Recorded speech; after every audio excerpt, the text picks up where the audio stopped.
Halo, assalamualaikum. Berjumpa kembali di channel Siwar TV.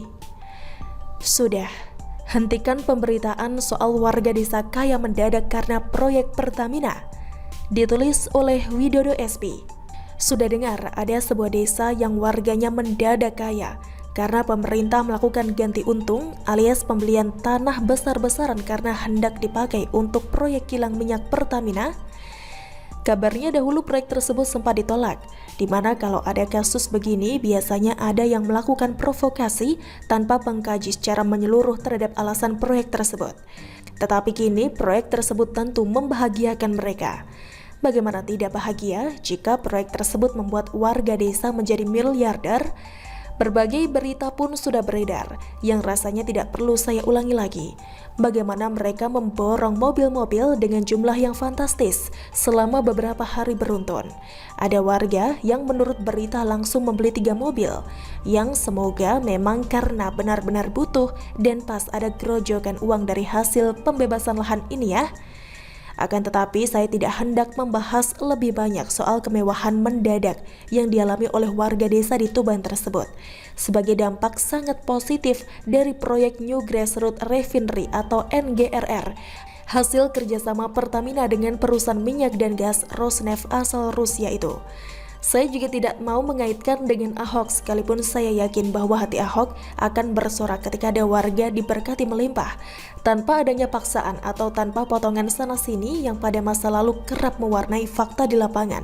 Kalau ada pembebasan lahan begini, visinya untuk memenuhi dompet warga dengan cara yang baik, rasanya masih bisa dibilang terpenuhi. Saya hanya khawatir jika berita soal kondisi warga desa yang kaya mendadak itu terus dibahas, terlebih oleh media-media ternama. Nantinya warga desa tersebut, terutama yang namanya sudah jelas disebutkan atau malah wajah muncul di berbagai berita, akan menjadi sasaran untuk setidaknya 3 hal berikut ini.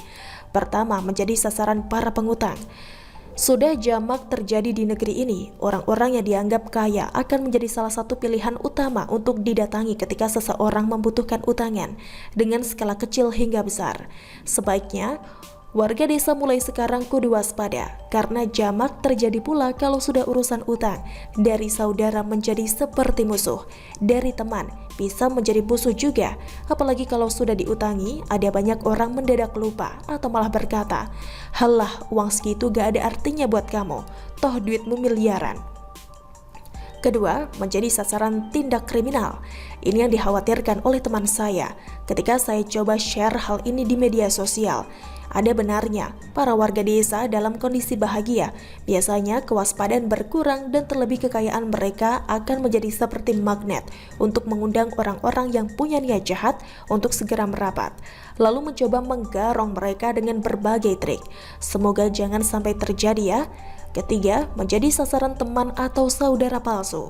Istilah itu saya pakai untuk menyebut adanya teman atau saudara yang selama ini seperti menghilang, tidak akrab, jarang menyapa, atau tidak peduli. Tetapi setelah mendengar atau mengetahui warga desa yang kaya mendadak, akan segera merapat dengan berbagai motivasi yang sukar terdeteksi.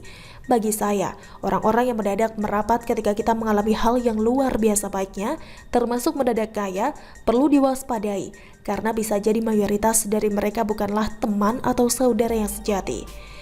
Waktu akan menjadi penguji yang pas untuk melihat isi hati mereka yang sebenarnya. Terakhir, saya juga mengingat kisah-kisah jutawan atau miliarder dadakan hasil menang lotre, yang dalam waktu singkat menjadi miskin lagi karena tidak mampu mengelola kekayaan yang mereka miliki. Kalau istilah yang pernah saya dengar, kedalaman hati mereka, bicara mentalitas dan karakter, belum cukup kuat untuk menerima kekayaan yang luar biasa, tetapi mendadak menimpa mereka seperti ketiban durian runtuh. Iya, semoga kekhawatiran saya tidak terbukti.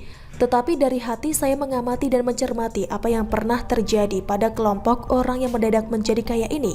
Kalau manusia batiniah mereka tidak cukup kuat, juga gagal mengelola dan menyeleksi teman dan saudara palsu, ditambah blow up dari pemberitaan, maka prediksi saya di atas tidak mustahil akan terjadi. Semoga tidak, begitulah kura-kura.